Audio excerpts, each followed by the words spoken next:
MCQ of differential geometry, right? Then first MCQ is the length of curve निकालना है कोई इस ellipse का, एलिप्स नहीं हाइपरबोला है, और x की वैल्यू दे रखी है a cos h z by a from a point a 0 0 to the point a। तो ये वाला क्वेश्चन मैंने किया भी हुआ है, इसका आंसर ये है y अपॉन b।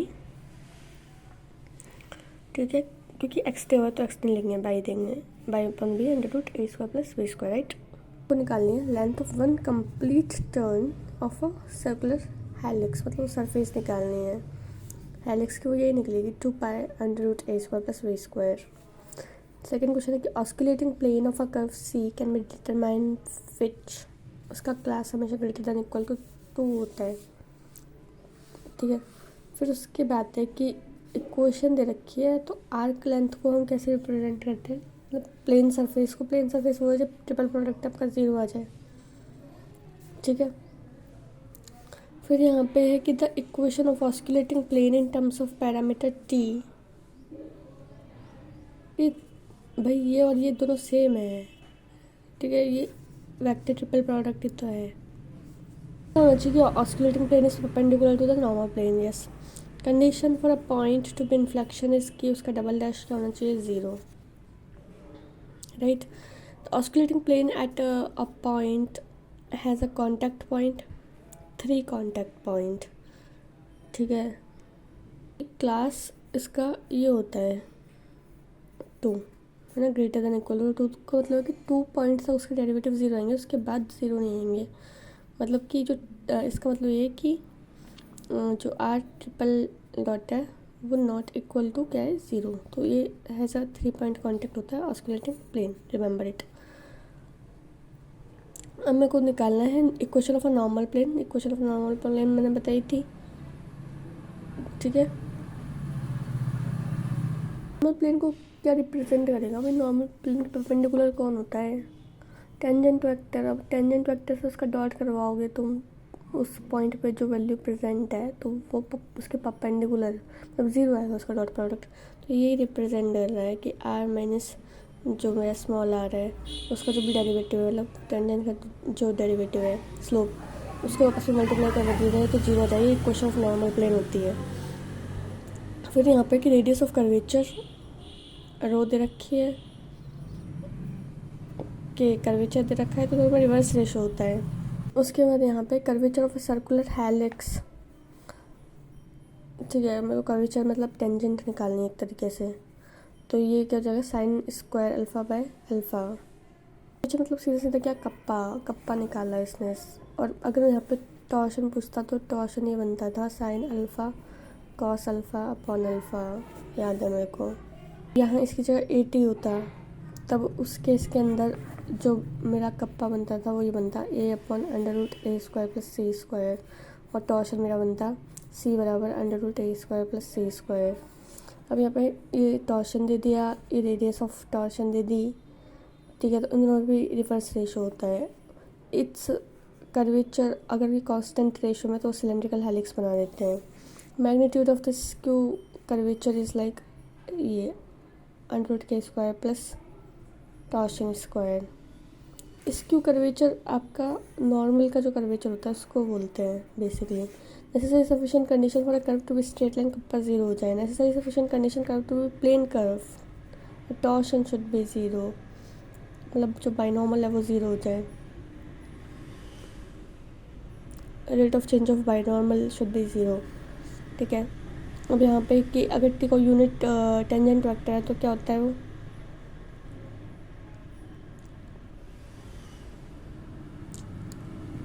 होता है कि टेंजेंट में कितना चेंज हुआ है कर्व के रिस्पेक्ट में, वो कप्पा होता है, उसके साथ आती है उसकी नॉर्मल। तो ये T is a unit tangent vector, right. अगर भी कोई यूनिट बाइनॉर्मल वेक्टर है तो बाइनॉर्मल तो हमेशा विद नेगेटिव नॉर्मल के साथ आता है, and torsion also. And is a unit vector है तो ये किसके बराबर होगा, इसमें टॉर्शन भी आता है और इसके अंदर कप्पा भी आता है, दोनों साथ में आएंगे, पहले टॉर्शन पहले कप्पा, लेकिन टॉर्शन के साथ उसका सहयोगी आएगा जो आपका होता है बाइनॉर्मल, एंड कप्पा के साथ tangent. Okay, necessary sufficient condition to curve with plane curve का ट्रिपल प्रोडक्ट 0।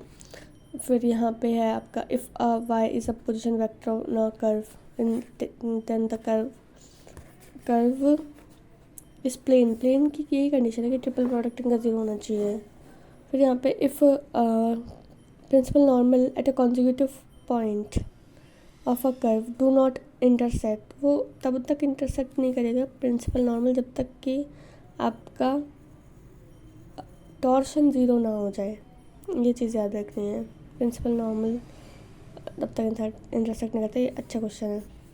फिर यहाँ पे if the tangent and binomial at any point of curve make angle theta बना रहे हैं फाई बना रहे हैं रेस्पेक्टिवली, तो ये किसके बराबर होगा। देखो ये रेशो हमेशा माइनस आता है पहली बात तो, और थीटा रेफ़र करता है कप्पा से टेंजेंट, ठीक है। बाइनोमियल रेफ़र करता है टॉक से, तो ये रेशो बराबर हो जाएगा माइनस के अपॉन टॉक।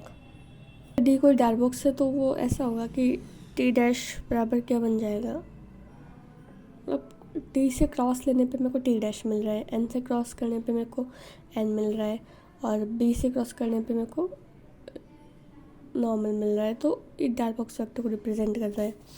फिर ये मेरे को पता होना चाहिए कि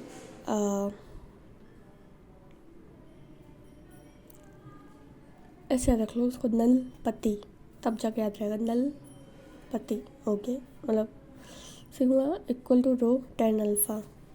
अभी एक प्लेन दे दिया कर्व का, प्लेन बताओ, तो ये बन जाएगा, दैट ध्यान रख लो इसको, a प्लस बी साइन के टर्म्स में theta plus C. Necessary sufficient condition of a curve to be helix is like kappa and torsion should be constant, ठीक है। And it can also represent, अगर हम इसी चीज़ को रेडियस ऑफ कर्वेचर के फॉर्म में लिखें तो मेरे को पता है कप्पा बराबर क्या होता है 1/ρ, एंड टॉक बराबर क्या होता है 1/σ। तो ये याद रखना कि नाप कांस्टेंट होनी चाहिए, नाप कांस्टेंट, तो ये क्या हो जाएगा हेलिक्स। ओके, फिर यहाँ पे है if a curve lies on a sphere when rho and sigma are connected by the relation, sphere में है और ये एक रिलेशन में, तो रिलेशन क्या है, रिलेशन है कि दोनों का रेशो, एक तो रेशो हमेशा नाप पे चलता है। रेशो मतलब ऐसा है,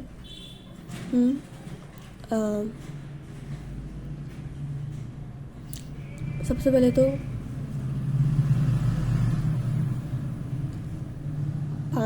पान लगाया, हाँ पान, फिर डेरिवेटिव करना है, पहले पान का डेरिवेटिव कर दो, पहले पान का, फिर ना एज इट इज़, ठीक है। ये ऐसे है, मतलब प्रशांत नीचे निशु है, प्रशांत का गुस्सा उबलता रहता है तो प्रशांत का डेरिवेटिव है, और ये नल है तो मतलब निशांत का तो सिंपल है, ठीक है। तो और डेरिवेटिव हम एस के स्क्वायर में करते हैं, बीच में प्लस का साइन है, ठीक है। देखो एक कर्व है स्फीयर का जिसकी रेडियस दे रखी है, प्रिंसिपल नॉर्मल पी पे दे रखा है, ठीक है, एंड एंगल थीटा बना रहा है वो, तो radius of sphere at P क्या बनेगी, मेरे को क्या बनाना है, radius of sphere at P निकालना है। तो ये रेशो मेरा जो बनता है वो बनता है कि जो रेडियस ऑफ कर्वेचर है वो बराबर आ जाती है ए कॉस थीटा के, रिमेंबर इट। देखो अगर बिग आर क्या है, रेडियस ऑफ स्फेरिकल कर्वेचर है, ठीक है, और जो रो है वो क्या है, रेडियस ऑफ सर्कुलर कर्वेचर है, ठीक है।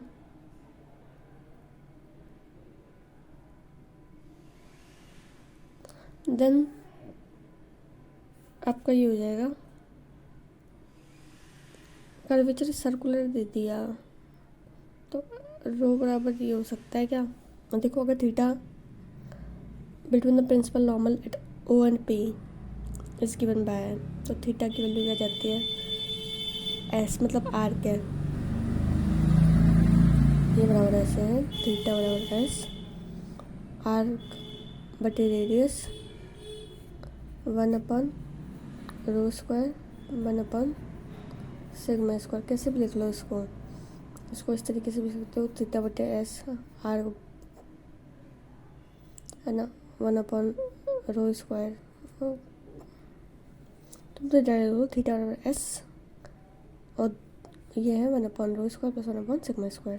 फॉर अ स्फेरिकल कर्व तो ये क्वेश्चन होती है आपकी रो है, फिर रो का आप डबल डिफ्रेंशिएट कर रहे हो साई के रिस्पेक्ट में, तो वो क्या होता है 0।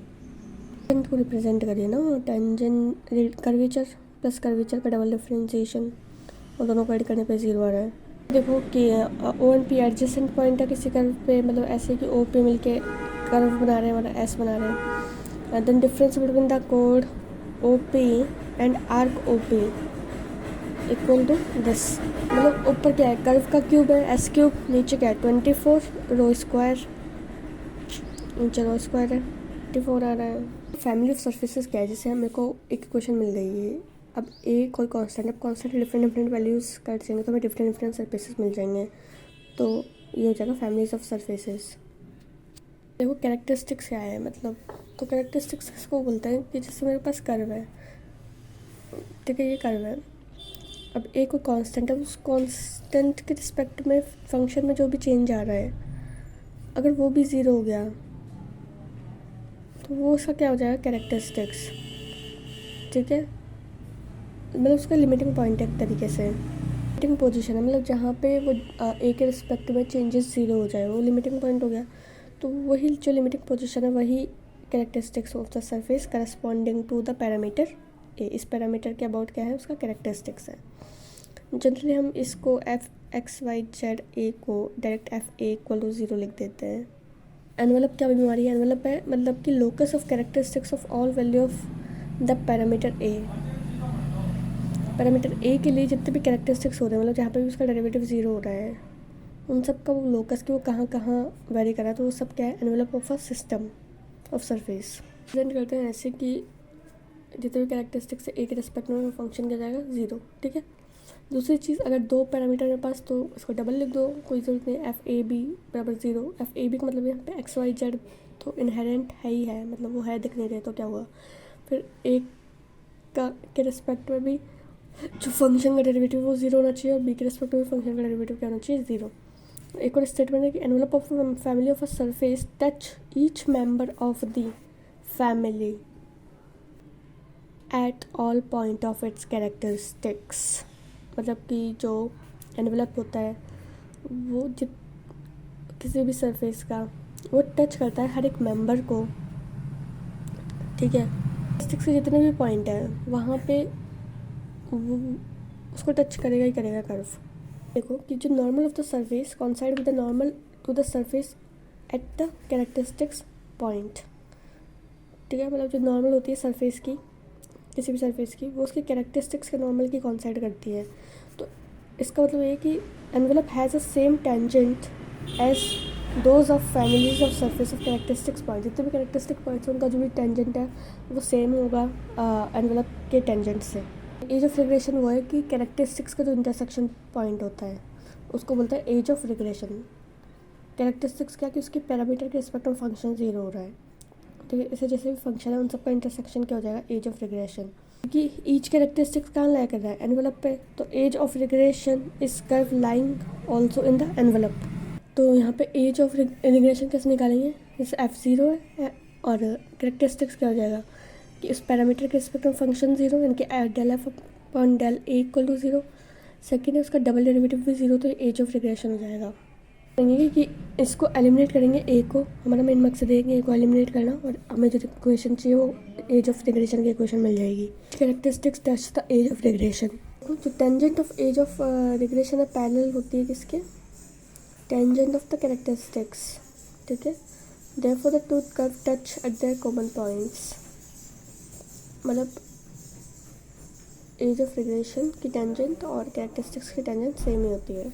जो से एनवेलप है ये इस टाइप का, ये x,y,z और नीचे कुछ ABC पैरामीटर है, यू दे रखा है, =1 है। जो एनवेलप निकल के आता है वो कुछ पैराबोला दिख रहा है मेरे को, वी और लैम्डा में स्क्वायर है, ठीक है। तो पैराबोला टाइप है कुछ। तो एनवेलप निकालना है, ये सरफेस है, इसमें ABCD है पैरामीटर्स, राइट। लास्ट में बराबर 0, 5 बराबर 0, FA/5A, FB/5B, FC/5C। एक क्वेश्चन दे दिया मेरे को x/a/b, z/c, इसमें cos θ sin ϕ, sin θ sin ϕ, sine phi तो सब में ऑलमोस्ट। इस साथ कॉस लगा, एक साथ साइन लगा दिया, एक के साथ कॉस फाई लगा दिया, इक्वल टू 1 है। तो ऐसे प्लेन की इक्वेशन, ठीक है, ये मिलती है डायरेक्ट। एक्स क्या ये ellipse, X square Y square V square Z square C square equal to 1 ellipsoid है, एनवेलप ऑफ प्लेन। ऐसा ये है, एनवेलप निकालना है रेक्टेंगुलर कोऑर्डिनेट का, जिसका टेट्राहेड्रॉन क्या है c³/6। ये आता देखो c³ एक साइड आ गया और 6 का क्या आया, ये 27 एक्स वाई जेड। ये क्वेश्चन देते हैं इस तरह की पूछ सकता है, find the envelope of the this plane. ये है A square L square B square M square, ये तो तुम्हारा फेवरेट है, तो ये भी एलिप्सॉइड बनाता है। ये दे दिया तुम्हें एक plane intercept A B C दे दी, एक्सिस से ये बना रहा है 1/a square 1/b square 1/c square 1/k square. So that envelope क्या बनेगा, conicoid, and is axis equal to the conjugate diameter, ये बनता है direct X square Y square Z square equal to K square. तो conicoid बना रहा है ये। जन प्लेन एक इलिप्सॉइड दे दिया, उसके बाद मेरे को ये बताना है एनवेलप क्या बनेगा। भाई एनवेलप 2/3 बन जाएगा फिर एक्स वाई जेड में, और इधर x square by square Z square 2/3। देखो कि एज ऑफ रिग्रेशन वो होता है जहाँ पे इंटरसेक्शन पॉइंट ऑफ कैरेक्टरिस्टिक्स को बोलते हैं edge of regression of the envelope of a normal planes of a curve is the locus of center of spherical curvature। मतलब बेसिकली वो जो एनवेलप बनाती है वो स्फेरिकल कर्वेचर का सेंटर होता है, इस तरीके का सेंटर बनाता है। ये मान लो एक्स वाई जेड मान लो, मतलब ये इस तरीके से रिप्रेजेंट किया है एक्स वाई जेड, मतलब C-R वही कंडीशन है। और उसमें इनकी जो डायरेक्शन कॉस है L2 M2 N2, मतलब किसके बाइनॉर्मल के नॉर्मल के बारे में डायरेक्शन कोसाइन से में हम कर्वेचर ऐड करते हैं, कर्वेचर मल्टीप्लाई करते हैं, रो मल्टीप्लाई हो गया। फिर नेक्स्ट कोऑर्डिनेट मेरा क्या आता है, अगर रो आ चुका तो रो डैश आएगा, और फिर सिग्मा मल्टीप्लाई, ये तो कॉमन है। पर एल ये जो आगे कोऑर्डिनेट आते हैं बाइनॉर्मल के L3 M3 N3 माइनस में आते हैं, ध्यान रखो बस। यहाँ पे देखो कि the envelope of the plane that form a rectangular coordinate plane tetrahedron of a constant volume c³/6 देखा हुआ था मेरा, 6 का 27 बन जाता है, एक्स वाई जेड और एक्स c³ बनता है इधर। टेंजेंट प्लेन अगर ये एलिप्सॉइड टाइप की है तो ये 2/3 पावर में बनती है एक्स वाई जेड के, इधर 2/3 है। उसके बाद एक प्लेन में एक जब एंगल इस टाइप का बनाता है तो ये कॉनिकॉइड बना देता है, x square Y square Z square के स्क्वायर। अब ये बनाया एनवेलप ऑफ कॉन्स है ना इस टाइप का, alpha is the same for all cones, तो ये क्या हो जाएगा same, y square equal to z square tan square alpha. Envelope of l x m by और एक्स जेड वाले हैं तो इसमें एक ए गायब हो जाता है, x square plus y square Z square upon a B c equal to 0। Confuse होते हैं इसमें, पर सिंगल वाला आएगा। तो envelope of family of straight line, ये इस टाइप का पैराबोला रिप्रेजेंट कर रहा है, y square equal to 4x। Next है एनवेलप इस टाइप का दे दिया, ये एक्स के साथ कॉस क्यूब थीटा है, वाई के साथ साइन क्यूब थीटा है, थीटा ऐसा पैरामीटर है, तो ये बेसिकली क्या बनाता है 1/x square plus 1/y square equal to 1/c square. तो envelope of a family of the straight line ये दे रखा है, क्या है ये रिप्रेजेंट करता है एलिप्स को। Envelope of straight line which parameters a b equal to c square, what it get, c square एक साइड है, एक्स वाई एक साइड है, क्या आएगा इधर 4 लिख दो। फैमिली है एक और देखा था 27 आता है, उसके अंदर क्या रहा है 4 ही आ रहा है, भला है भगवान का। तो envelope of system of a concentric and coaxial ellipse of a constant area is 2x y equal to c। Question में डाउट था ना, उसमें यहाँ ए स्क्वायर गिवन था, जब ए स्क्वायर गिवन है तो नीचे ए स्क्वायर आएगा, जबकि इस क्वेश्चन के अंदर ए स्क्वायर नहीं है, सिंगल ए है, तो नीचे सिंगल ए आएगा। इस टॉपिक के डिफरेंशियल जो रखिएगा कर्व ऑन सरफेसेस, इसके अंदर हम क्या पढ़ेंगे fundamental forms of curve on surface क्या होता है। सबसे पहले ये देखो मैट्रिक ऑफ सरफेस क्या होता है, मैट्रिक मतलब क्या है डिस्टेंस, तो डिस्टेंस से इसको रिप्रेजेंट करते हैं 2 पॉइंट्स के फॉर्मेट में, कर्विलीनियर होते हैं यू एन वी, कर्विलीनियर मतलब है तो कर्व पे है लीनियर, ठीक है, 2 पॉइंट्स के बीच के डिस्टेंस को रेफर कर रहा है, इसको इस तरीके से रिप्रेजेंट कर दिया। देखो आर क्या मेरी पोजीशन वेक्टर है, अब पोजीशन वेक्टर को जब मैं यू के रिस्पेक्ट में डेरिवेटिव करती हूँ तो वो मेरा r1 होता है, पोजीशन वेक्टर को जब मैं v के रिस्पेक्ट में डिफरेंशिएट करती हूँ तो वो मेरा r2 होता है, ठीक है। उस पर r1 दिख जाए वो मतलब क्या समझ आता है कि उसको u के रिस्पेक्ट में डिफरेंशिएट किया गया है, r2 मतलब v के रिस्पेक्ट में। रिलेशन याद रखो कि जो अगर r1 का स्क्वायर कर दे तो वो होता है e, ठीक है। फिर r2 का स्क्वायर कर दे होता है g, ठीक है। और f क्या है, f दोनों का है, मतलब r1 और r2 दोनों का। e बराबर क्या है, r1 स्क्वायर। r1 है क्या, u के रिस्पेक्ट में डिफरेंशिएशन पोजीशन वेक्टर का, ठीक है। ऐसे f क्या बनेगा, r1 r2, और g क्या बनेगा, r2 स्क्वायर। ऐसे रिलेशन बता रहा है जैसे कि ds होता क्या है, ds ये ना कि r1 का आप du के रिस्पेक्ट में डिफरेंशिएशन करो, r2 का dv के रिस्पेक्ट में डिफरेंशिएशन करो, स्क्वायर कर दो, मिलेगा कि r1 square du square, 2r1 r2 du dv, r2 square dv square. तो it can be written as e 2f and g, e du square 2f du dv, g बराबर dv this, okay. तो ये relation between differential ds of arc length and du is curvilinear coordinate. Linear coordinate कौन से मेरा u1 v, उनका derivative चाहिए। Measure of the arc length is defined as metric of the surface और a linear element of the surface. ध्यान रखो, matrix of space मतलब जो डिस्टेंस है वो इनवेरिएंट रहती है, मतलब चेंज नहीं होती है अंडर द पैरामेट्रिक ट्रांसफॉर्मेशन। कितने ट्रांसफॉर्मेशन चेंज कर लो तो डिस्टेंस वो चेंज नहीं होती है।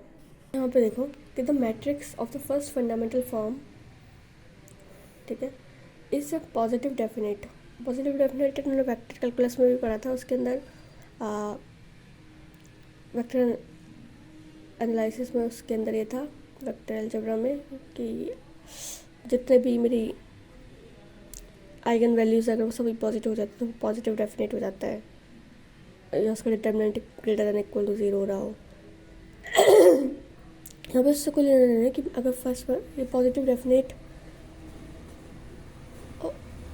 क्वाड्रेटिक फॉर्म बनाती है इसमें, ठीक है। जैसे ये दे रखा है मेरे को, ये क्वाड्रेटिक स्क्वायर बना लिया है इसने, square of vector square of expand, ये वैल्यू ग्रेटर देन 0 होती है, तो ये क्या बन गई, पॉजिटिव डेफिनेट।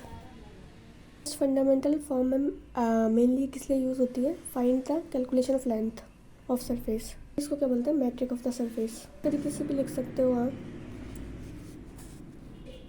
डी आर यही तो होता है, D S by D T, r1 क्या है, U T square, U T V T square, ठीक है। वी कॉन्स्टेंट है, डी वी बराबर 0 है, मैट्रिक।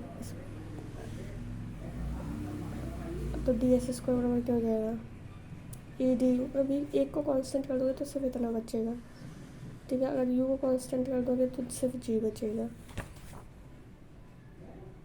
इक्वेशन देखो, हम जानते हैं ई बराबर क्या है, r1 स्क्वायर, जी बराबर क्या है, r2 स्क्वायर, एफ बराबर क्या है, r1 r2, तो एच बराबर क्या होगा, r1 और r2 का क्रॉस, याद रखो। ये एक रिलेशन है जो याद रख लो कि जो एच स्क्वायर होता है बेसिकली वो क्या होता है, एग फक, ओके, एग ई जी, ई क्या है r1, जी क्या r2 square, r1 r2 square minus r1 r2 का होल स्क्वायर, ठीक है। मतलब सारी होमोजीनियस इक्वेशन बना रही है ये, एच स्क्वायर बराबर ई जी माइनस एफ स्क्वायर, और ये वैल्यू ग्रेटर देन 0 है तो पॉजिटिव क्वांटिटी है एच में, ई भी ग्रेटर देन 0, जी भी greater than 0, then this quantity is also greater than 0। Between two parametric curves निकाल रहे हो तो कॉस थीटा बराबर क्या आ जाएगा, ऊपर एफ नीचे एग, ठीक है। कॉस में क्या था, एफ ई जी, अंडर नीचे अंडर रूट चलता है। साइन थीटा में क्या चल रहा है, ये पूरा एच चल रहा है मेरा, एच बराबर यही तो होता है ई जी माइनस एफ स्क्वायर, और नीचे ई जी, अंडर रूट ई जी इसमें आता है। साइन थीटा में ऊपर एच आ जाएगा, कॉस थीटा में नीचे एफ आ जाएगा, साइन एच हरीश, cos f c f, theta बराबर क्या जाएगा, h upon f half. The parametric curve are said to be orthogonal system if they cut at a right angle at all points of the surface.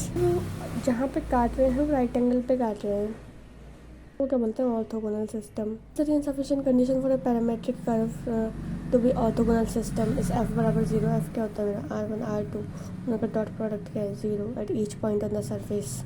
तो इसका मतलब ये कि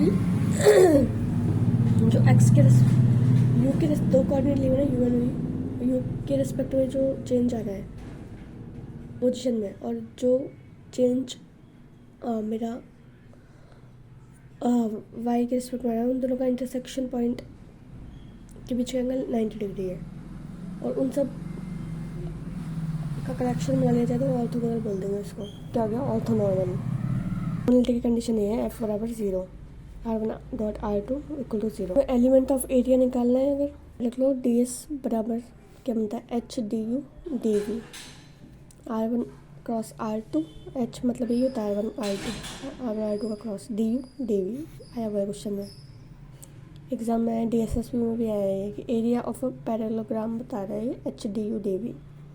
इस तरह की surface of revolution they the, U cos V, U sin V, Z बराबर F you, है ना। तो ये एक ऑर्थोगोनल सिस्टम बना रहा है, तो वहाँ पे जो कर्व है वो किस तरह से होगा, तो ये इस तरह से बनेगा, डी एस स्क्वायर बराबर क्या जाएगा 1 plus d you square d we square के फॉर्मेट में हमारे एक साइड यू स्क्वायर, एक side 1 plus f dash square है।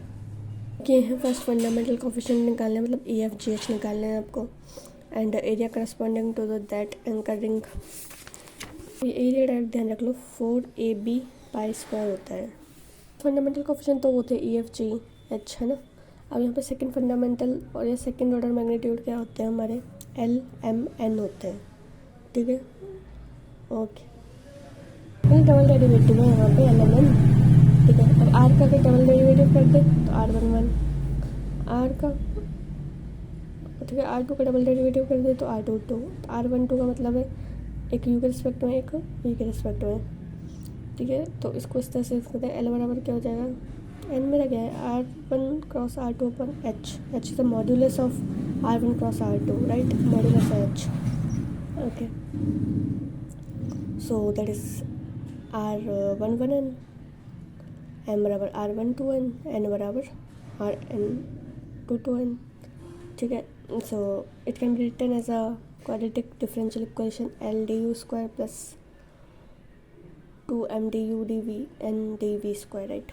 Second fundamental form of the surface element, fundamental magnitude of second order, हमने H इंड्यूस किया था, यहाँ पे T इंड्यूस करते हैं, T बराबर क्या होता है Ln माइनस एम स्क्वायर। हमने H क्या पढ़ा था EF minus EG minus F square, है ना। ऐसे यहाँ पे T स्क्वायर बनता है Ln माइनस एम, बीच वाला हटा दो, इसको तो रख लो, ये क्वेश्चन आ सकता है कि अगर रिवॉल्यूशन इस टाइप का है, x बराबर यू कॉस वी बराबर साइन वी, जेड बराबर एफ यू, पैरामीट्रिक कर्व्स, तो ये एक ऑर्थोगोनल सिस्टम बनाते हैं, ठीक है। फिर यहाँ पे कि एरिया ऑफ करस्पॉन्डिंग, ये मैंने बताया था, ठीक है, रिंग बनाता है एंकर रिंग, तो 4 pi square AB, okay. The family of curve and their orthogonal trajectory can always be chosen on a surface as a orthogonal trajectories, okay. अगर u भी कांस्टेंट पे रखा, v भी कांस्टेंट पे रखा, तो ये याद रखना कि e d square equal to g d v square है। e मतलब क्या, R1 का स्क्वायर, ये क्या है R2 का स्क्वायर। देखो f is a fundamental coefficient, ठीक है। f मेरे को पता है क्या होता है R1 R2, एक्स की वैल्यू ये दे दी, जेड के लिए ये दे दी, तो बेसिकली इस स्टेप का तो एफ बराबर 0 होगा। EFGH फंडामेंटल कोफिशिएंट को पता है, H स्क्वायर बराबर क्या होता है एक fast EG minus F square, बीच वाले को हटा दो, माइनस आएगा बीच में। EFG are the first fundamental coefficient और always greater than equal positive definite होते हैं, इसका मतलब ये कि H is also greater than 0। फिर यहाँ पे है फॉर द सरफेस, ये इस टाइप का दे दिया है, तो ऑर्थोगोनल सरफेस है। EFG की वैल्यू निकालें तो EFG की वैल्यू, E की वैल्यू होती है 1/f स्क्वायर, F की वैल्यू होती है 0 और G की वैल्यू होती है U स्क्वायर, ओके। U में तो स्क्वायर है, बीच में 0 है, इधर 1 है। यहाँ पे है कि U and phi are the parameter, then calculate the fundamental magnitude, first and second fundamental coefficient for the rights हेलर्ड, ये दे रखा है। तो G पूछा है, G बराबर क्या होगा U square plus C square, remember it, यही होता है। What is G is R2 square, एक पैराबोलॉइड इस टाइप का दे दिया x square minus y square z, और ऑर्थोगोनल ट्रेजेक्टरी निकालनी है मेरे को। इस सेक्शन की जेड बराबर कांस्टेंट दे रखा है, तो एक्स वाई बराबर क्या आ जाएगा, कांस्टेंट। ठीक है, नेक्स्ट है अगर थीटा कोई एंगल ऑफ पॉइंट है u1 v between two directions, जैसे P D you square two Q D you D P R D we square, then direction are orthogonal if ये बराबर 0 हो जाए तो हाँ ऑर्थोगोनल हो जाएगा। Year fuck GP. ओके, फिर यहाँ पे the curve this on the helicoid this where u v are के पैरामीटर ऑर्थोगोनल सिस्टम के बताया था भाई, डी यू डी डब्ल्यू यही आना है। डी और डी वी की वैल्यू 0 होती है, इसलिए यहाँ पे एफ बराबर क्या होता है 0।